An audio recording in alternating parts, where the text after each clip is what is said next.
Hello, everyone, and welcome to the Mike Armstrong podcast show. And this afternoon, I'm joined by Paula McNicholas, who's from Lean Team Strategies in Ireland, and we're going to have a little chat about her business and things in general. How are you doing today, Paula? You okay? I'm very well. Of course, it's raining here in Ireland, as it always is. But apart from that, Yeah, well, yes, same as Wales, really. It's always raining. But usually I start off in something that's sort of relevant for right now, which is the lockdown. How has the lockdown been to you? And have you done anything different during the lockdown to pivot your business? Well, yeah, of course, everything had to start going online, as we know, and we were so familiar with it now. Like all of a sudden, everyone's into Zoom. We're all doing these kind of things. Whereas before, it was a very rare occurrence. I was working with a lot of businesses on site at their businesses and things. So of course that had to finish straight away. Yeah. So of course we started doing things online, and that's really developed because I'm enjoying doing everything online, and in the comfort of your own home, and still being able to have that impact on people, in terms of helping them out with their productivity and that kind of thing. So I've got quite a lot of clients now working with them just online, purely online. So that's I can honestly say it's worked out very well for me. I've grasped the opportunity and pivoted just to online, in the way, just to make sure that I'm still out there helping businesses, and definitely, at least helping those businesses transition through this crisis and out the other end to be better. Yeah, it was funny how something that was probably caused by globalization has actually helped us speed up globalization. Yeah, and it's true. Like, because I am actually doing a lot of networking in America, so I'm going to a lot of networking events there, and doing speaking and hopefully a few more podcasts.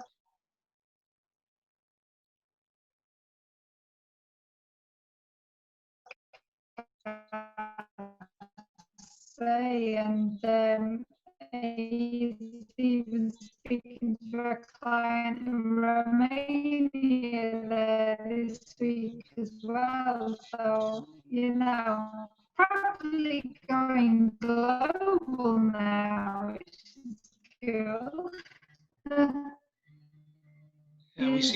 Not just that, really. It's that I can actually help more people now. Your phone's ringing. Yes, you froze a bit there, and it went a bit. You went a bit elongated, but not to worry. Hopefully, the Wi-Fi. That's what we got to put with, isn't it? Yeah, I got a phone call through there, and it just stops the internet. But hey, we're used to kind of these kind of techie problems happening these days, aren't we?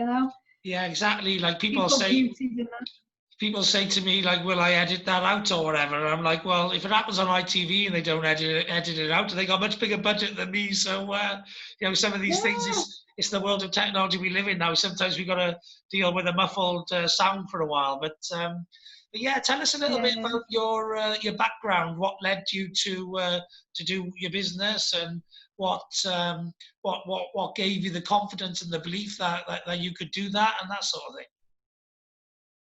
Well, I started out in engineering. I was doing engineering, at university, and when I graduated, I went into Rolls-Royce and Bentley. So I was kind of, I did well to, get the Rolls-Royce and Bentley job there as on the graduate engineering program. So that was really cool. A lot of opportunities there, a lot of stories around the kind of thing the mega rich get up to with their cars, and. I went on to Jaguar Land Rover, and I was 10 years there now in Halewood in Liverpool. And that's probably where I got the vast majority of my lean experience, developing a lot of that. Because when I started there, they were just making Ford Escorts. And, it's very kind of old school, Yeah.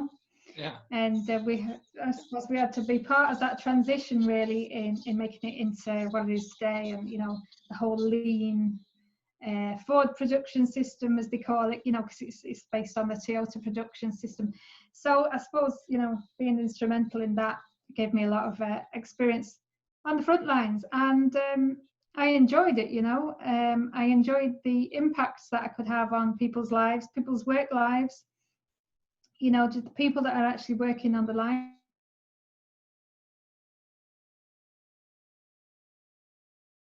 There's a lot of businesses I worked with now that, they might moan and groan, but Jesus, they want to get themselves on a moving production line that doesn't stop, Yes. So Exactly. just trying to make and seriously, like, they don't know the board, a lot of people.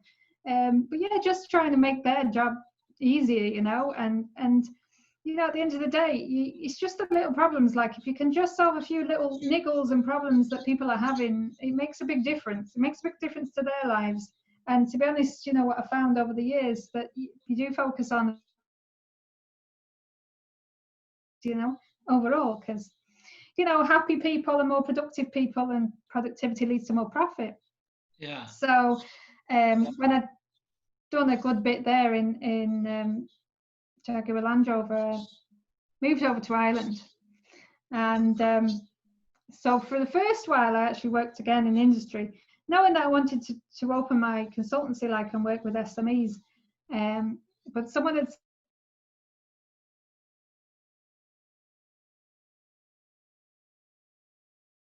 so I did.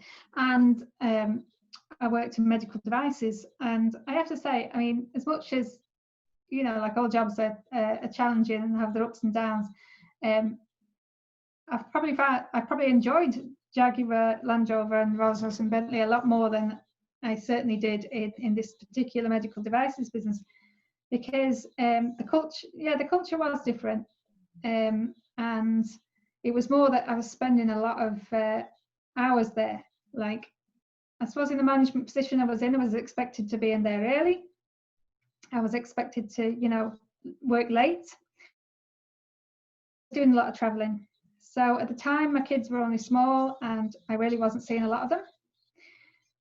So no, I didn't enjoy this at all. But what I realised then, obviously, when I went into business myself, I realised that a lot of business owners are in the same problem, have the same issues, and they're working all the hours. The business overtakes them, and I kind of made it my mission then at that point, knowing, to free up their time and make sure they had enough time for themselves and for their families, because I know how important it was, and how it breaks your heart not having that, that time.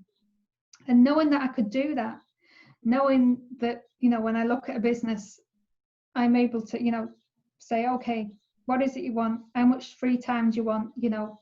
Tell me you want to pick up the kids from school or whatever it is. We put that.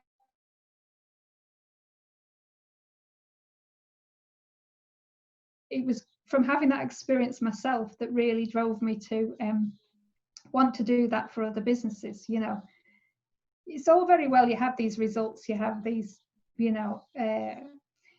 profit increases at the end, and it's all very well, but what means more to people is the time, and the reduction in stress. That's more important to people than actually the profit at the end.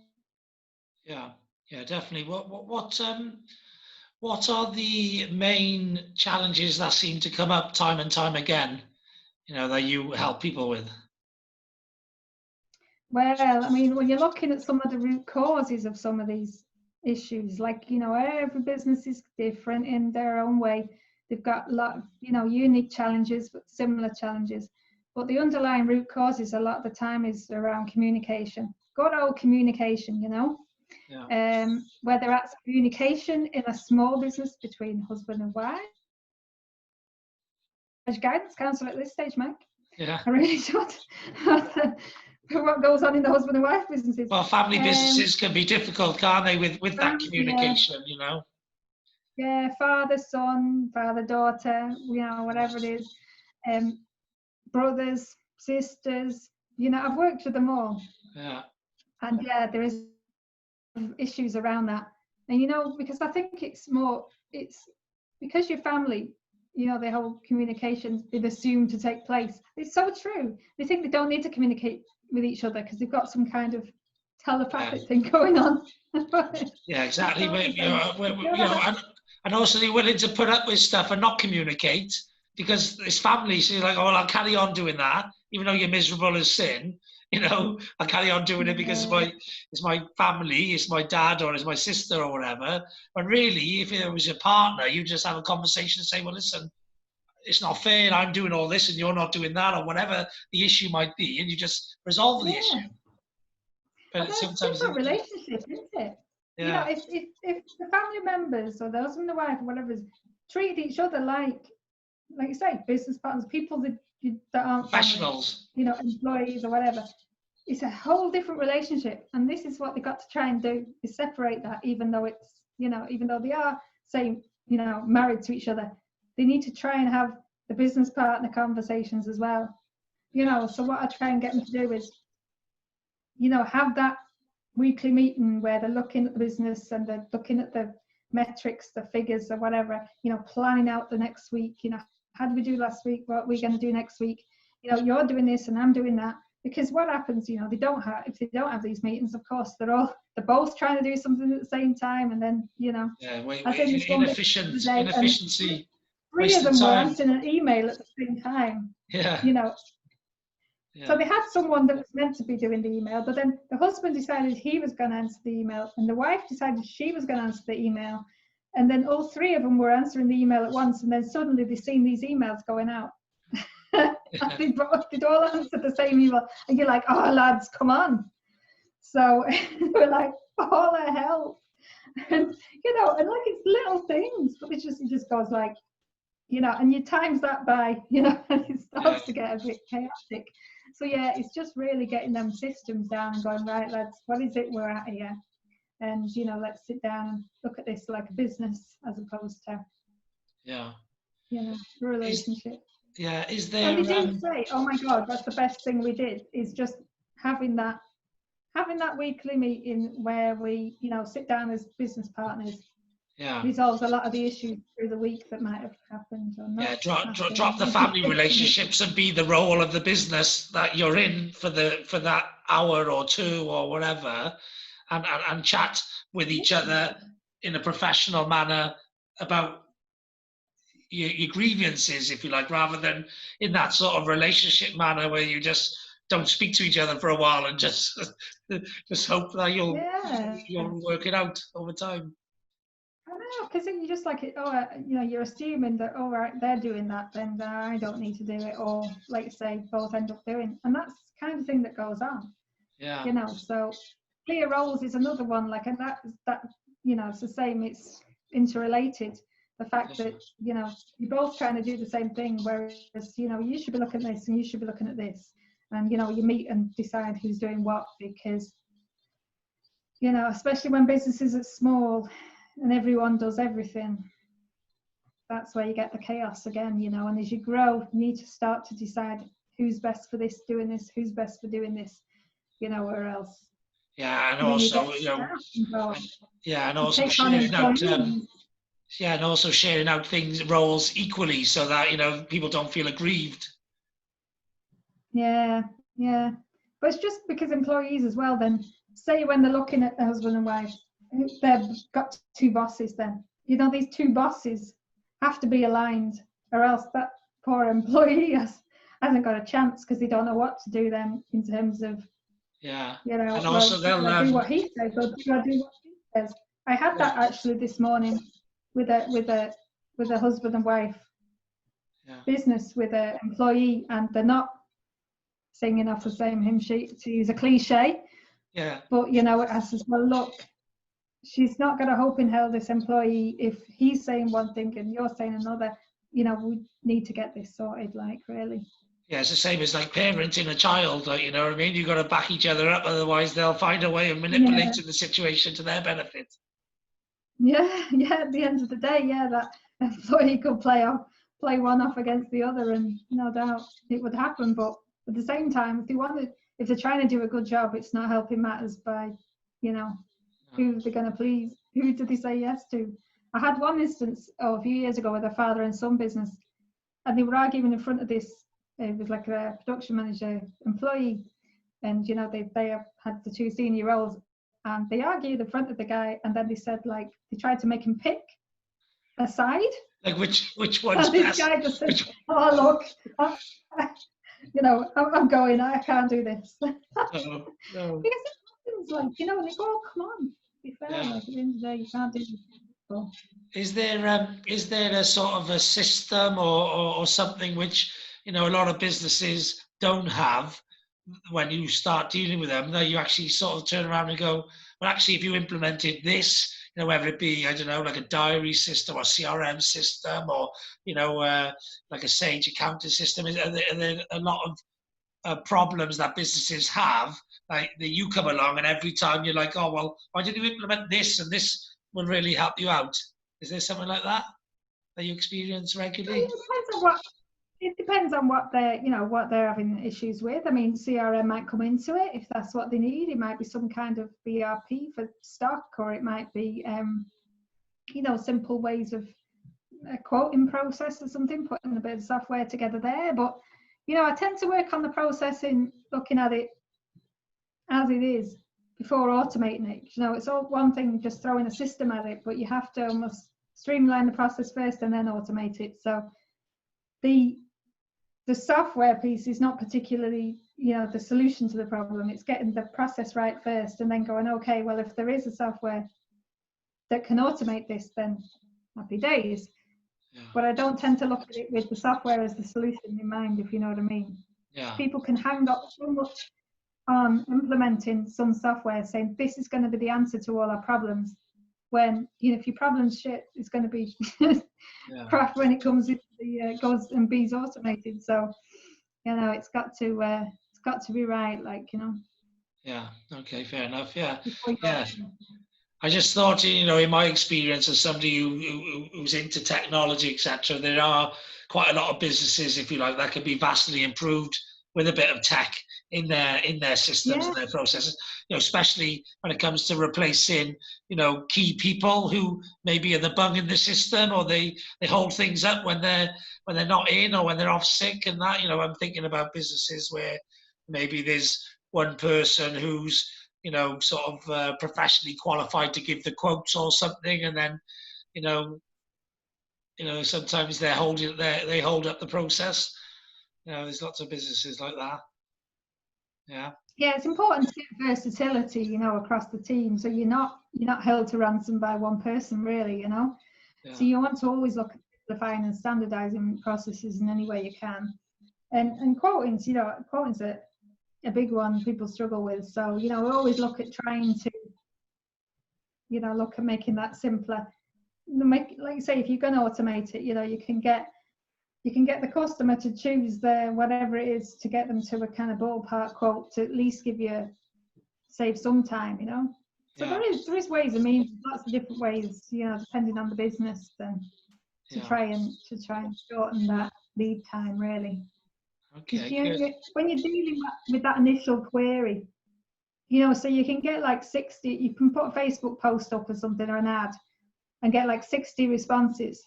That might only actually lead to like 6 sales, but you've got to deal with those 60 responses to get them through to the sale.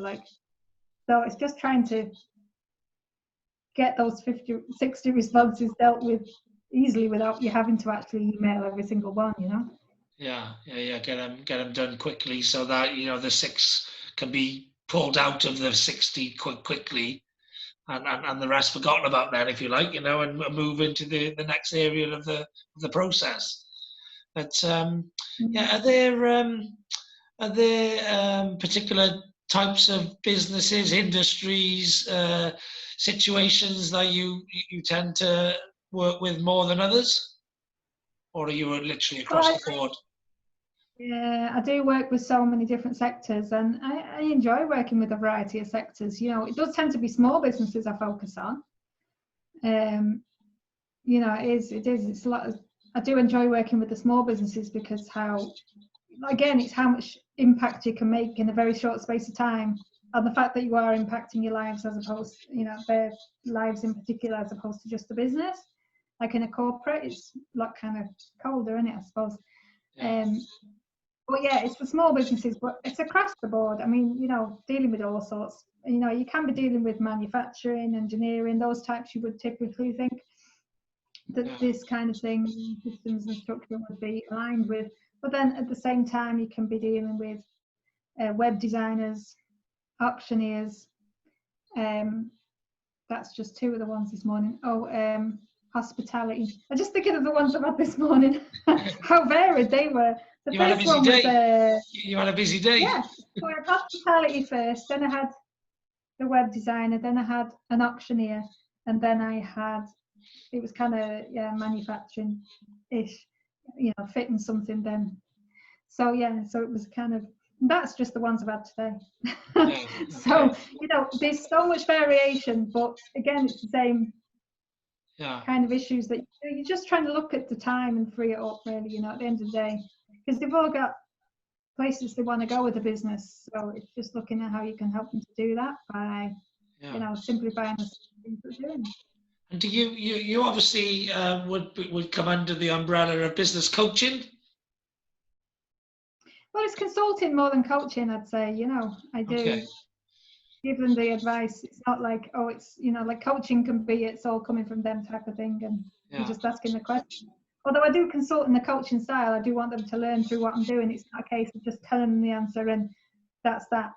I want them to learn so they can, I want to transfer the skills and experience so that they can carry on into the future and they don't need me then, they're away, how to apply that then to future processes or whatever parts of the business then. But yeah, it's more consulting because, they are saying, here's a problem, what's the answer? You know what I mean? Rather than what answers can I pull out of inside me? More that they're looking for the direct help, mentoring, that kind of thing, Yeah, okay, yeah. So so obviously in that area of business consulting and mentoring and that sort of thing, what is it that sort of sets you apart from other business consultants and mentors? What do you think is the the secret sauce, if you like, or the USP that you have that stands you out from the crowd? Well, I suppose, over here, compared to a lot of people would be doing a similar kind of consulting role, I suppose, lean consultant, whatever you want to call it, would be the results that I get. And I'd say that was because of the experience that I've had, So like I say, I've got my award here, you can see in the background surreptitiously. If you're watching on YouTube, is Lean Consultant of the Year. You see, I got that last year. But that was based on the results that I get for businesses, so within the country I would get the best results. That's a bit weird saying that. Anyway, but and I can only put that down to the experience that I've had, I suppose the broad-based experience I've had from going back into the corporates and coming out now to a huge number of small businesses from lots of different sectors that I work with. I can apply it directly. I don't know, there's something about like the way my brain works, like the way, someone can just talk to me and I can see all like the moving parts in the system and know how it should be put together. I don't know, just someone can just talk to me like that and I can just figure it all out and I know what they need, how to put it together. Yeah, yes, you're a sort of solutions provider, really. You're a problem solver in your head. Yeah, problem solver for sure. Yeah, that's what I'm doing. So professional problem solver. Yeah, because I, as a salesperson, some salespeople sell products, but I always sold solutions. And I run a team of, like I say, I took a team of 7 telesales people and turned them into a department of 17 salespeople, field salespeople mostly, with a bit of appointment setting and a bit of administration, etc. And it was quite hard for me to get salespeople who could not sell products but actually sell solutions. So I think that's the rarity, So myself as the manager of the team, I managed to stay one of the 2 top sellers in the company for the whole 10 years I was there. And my top salesperson and a couple of other people in the team were much better at being able to provide solutions than just sell product. So therefore the average order value would be much greater and the conversion rates will be much higher because these are things people needed and they encompassed a lot of the product rather than just selling one-off products at a time. That had a lower order value and didn't, it only solved a small problem. It didn't solve, I used to go into big 10 million plus turnover businesses and sort of ask them lots of questions, which I guess you do as well. You probably, in order to be able to formulate that picture in your mind, you need to know some information.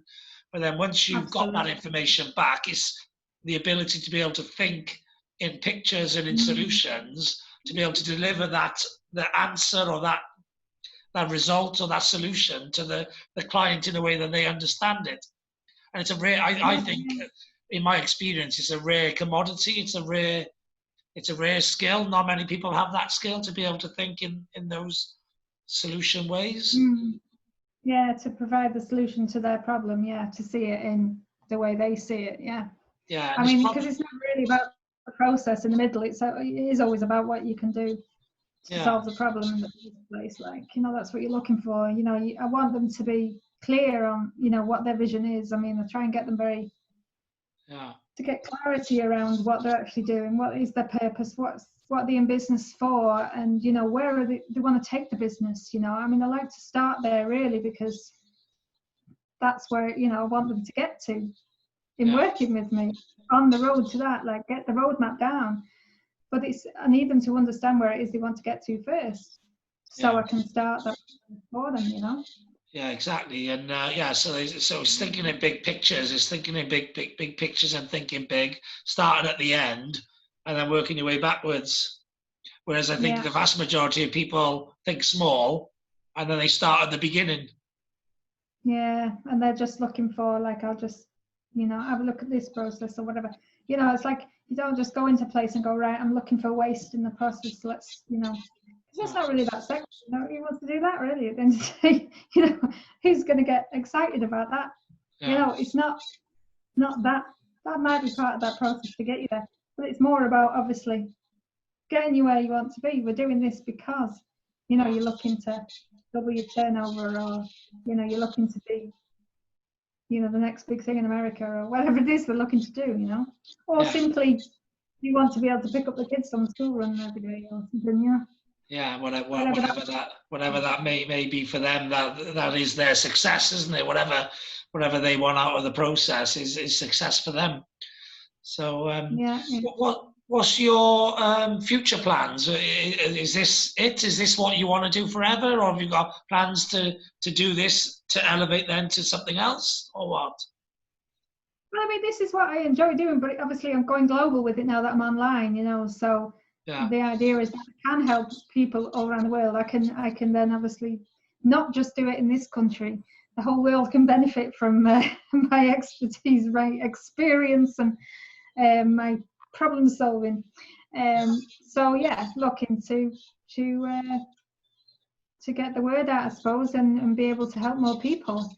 Yeah. Are you looking to remove yourself out of the process so you can sort of formulate and automate the process in any way? Is that part of the plan? Well, certainly, with things like online courses and that kind of thing, you can do that to a certain extent, but people always like the one-to-one. They always like to say, well, my personal problem is, and I like working with people like that. I'm not going to remove myself completely, but it does help with scalability.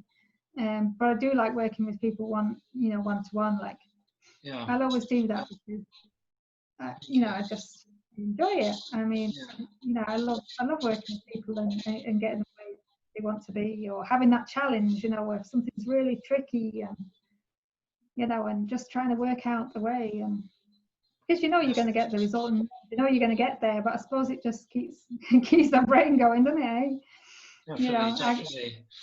I can't see me retiring anytime soon, because I enjoy what I do, and when you're passionate about something, what's the big deal about retiring? Like, yeah, exactly. If you love what you do, then you don't feel like you're at work, and therefore you can carry on till as long as you want to. Yeah, and anyway, I'm not anywhere near that, by the way, if you were wondering. No, but it's just down the line, even down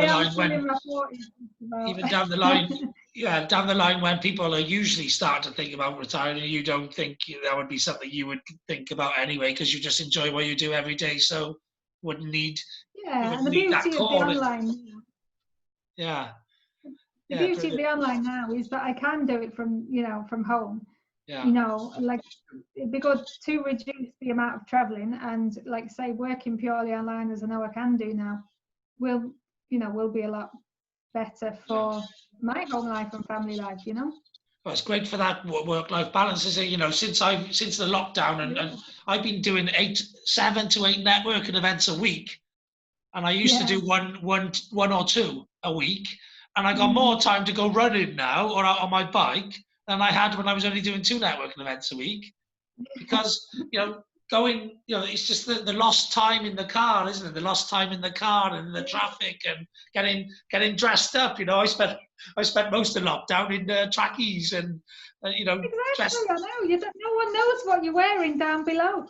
No, but it doesn't really matter. I don't care that people know that I'm wearing something casual up above, because I'm like, well, I'm going for a run after this. I'm going to do my Zoom and I'm going to go on my bike, or I'm going to keep myself fit. It doesn't matter. I don't need to have my shirt on and a blazer or a jacket or anything, because that's just I'm just creating more washing for myself. Yeah. I know that bit's gotten easier, hasn't it? Yeah, I mean, no need for all these fancy dresses anymore now. Yeah, no, Well, I that's missed right. it a bit. Oh, it's nice But to it's yeah, nice to dress up now and then, isn't it? So I can't wait until some real world network events do happen, so you can dip in and out of them as and when. But I think the online stuff's just going to continue as well, because it's just oh, efficient, it is. isn't it? Oh But yeah, it'll still be around, for another year at least. So, yeah, yeah. and What? it's become acceptable that there'll just be more of it. I mean, I'm booked to speak at quite a lot of online conferences now this year for the rest of the year. I probably have about 6, maybe 7, something like that. And Yeah. they're all online all to the end of the year. So What type of events are they? there would be industry ones, like there might be manufacturing ones, there might be tech summit type ones, just different ones like that, but particularly industry related or something to do with the industry. Yeah. Okay. So, And how do people get in touch with you if they're interested in finding out a little bit more about what you do, or if they're interested in speaking with you? How do they get in touch with you? well, my website address is leanteamstrategies.ie. They can link in with me on LinkedIn, Paula McNicholas. You should find me on there. My email, paula@leanteamstrategies.ie. Yeah. I don't know whether you're putting this anywhere we can drop any links in, but they can contact me on that email address. Yeah, okay, good. And they can also visit my website, which is mikearmstrong.me, because I'm working on a guest page with links to everyone who's been on, to make it Well, a useful. in that case, I might just tell them that I might just offer a few, say like 3 maybe complimentary consultations for anyone that wants to have a chat about their business now. See maybe some ways what are the things that are stopping them from having more time and making more money, and then we can put a plan together to get past that. So I might just do that as a way of giving back to you, Mike, and your followers out there. If they contact me then on my email address, which should probably be in that, paula@leanteamstrategies.ie, and Yeah, just say Mike's podcast, and yeah, I can have a chat with them and see okay, where we can get their business in that consultation. You never know. Could be a good one for them to take up the opportunity. Grasp yes. the opportunity. Brilliant, brilliant. And, outside of the business, what is it that sort of you like to do in your personal sort of life? What is it that sort of downtime gets you sort of excited and looking forward to doing that on the weekend or of an evening, that sort of thing? Well, I was into running and then I got an injury, unfortunately. I did do a half marathon last year, so I'd worked my way up from the couch to, Yeah, 5, 10, up to a half marathon. And I suppose I must have got to my limit then, because then I got an injury. their whole knee there, quads tendinopathy or something, and that stopped me. And I did Tough Mudder as well, like it was a couple of years back now. That was the reason I started, actually, because a friend of ours had kind of, said, yeah, want to be doing this Tough Mudder with us? And so I said, I'll do it next year. And then obviously the next year came and I thought, damn, I'm going to have to do something about this because I am so not fit. So that's when I got off the couch and did the 5K that year. So that started in January. And in the July that year, I did the Tough Mudder, So that was great. How was that? How was the Tough Mudder? Because I've never done it, but I've always fancied it. So I might do it when it comes back, once this situation goes. It looks fun. Oh, it was great crack, yeah. I mean, it's good you work as a team. So if you're trying to get over a wall or something, you're the one's pushing you up, trying to get over it. But I had to do a bit of strength training to be able to get over the wall. There was lots of walls now. And lots of water, ice cold water. Oh, that was a shock. They never told me, the ones that had obviously done it in previous years, that I was going to go down the chute into ice cold water. Because they said if they'd told me, I wouldn't have done it. And they're probably right.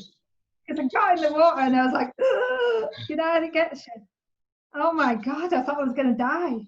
And then I had to actually go underneath the water and under a bar to get out the other end, else I was just going to die in there, And there was someone on the side, for rescuing people. And the guy was he was with someone looking at the phone, I don't know, and they were like this, oh, look at this. Now I'm going, dying. I was dying. I just thought I'm going to have to do this myself. And I just went underneath the water, came out the other side, and then they just went to kill everyone in the group. Let me do it. Fair enough. That sounds like fun. And they weren't behind me. No. I know, it was great fun. We did have a good day that day, I have to say. And I got my Tough Mudder headband thing, so yeah, I'd do it again. But it's just the injuries has been a bit of a problem. But try to see what I can do and to get myself back on track with that again, Yeah, definitely. I did a Cardiff half marathon about 5 years ago, something like that. And that was really good fun as well. Where did you do your half marathon? I did it over here in the West of Ireland, the Clew Bay half marathon. It's very hilly. How was it? And it was very windy that day as well. And we were up against the wind, and it's fierce hilly as well. So I'd got the injury 6 weeks. I started with the injury 6 weeks before. And so I hadn't done any training for 6 weeks. But one of these people wants to set a goal, I have to do it. So I was like, I'm not dropping out of this. I'm still going to do it. And it absolutely killed me. But I did it anyway. Yeah. I had to scream at myself to keep going, come on! Yeah. But I just had to do it. And then after that, I was just like, that's it now. Well, yeah, mental toughness is a big part of success, isn't it? And a big part of success in the corporate environment where it's sort of a bit more dog eat dog sometimes. But I'm on a 75-day challenge at the moment myself called #75hard.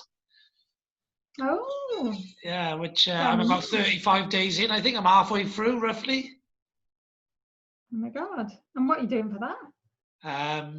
You've got to be on a diet for all that time, do two 45-minute exercises a day, one outdoors, one indoors, read 10 pages from an educational book, and drink no alcohol, and a gallon of water a day. Cool. Oh yeah, I'm all for the water. Keep drinking the water. Yeah, so I've constantly got a water with me wherever I am. Yeah. Yeah, a big one, because it's the only way I can get the water in me is by just constantly drinking it.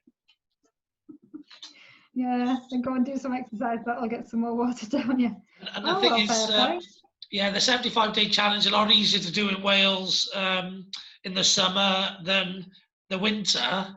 Yeah, because obviously I've got to go out exercise every day at 45 minutes. But I have been caught out in the Welsh summer, where the Welsh summer with its vertical raining. Yeah, with its vertical raining. So I've been soaking wet a few times because it's rained all day, and I've gone, well, I'll just keep waiting until it goes dry, and I'll go do my run or go do my ride, and then it just doesn't go dry. So you're like 8 o'clock at night thinking, I've just got to go for it, But it's a mental toughness challenge, so it's quite a good one. It's a bit like a Tough Mudder thing, so that's a bit of a mental toughness challenge as well, isn't it?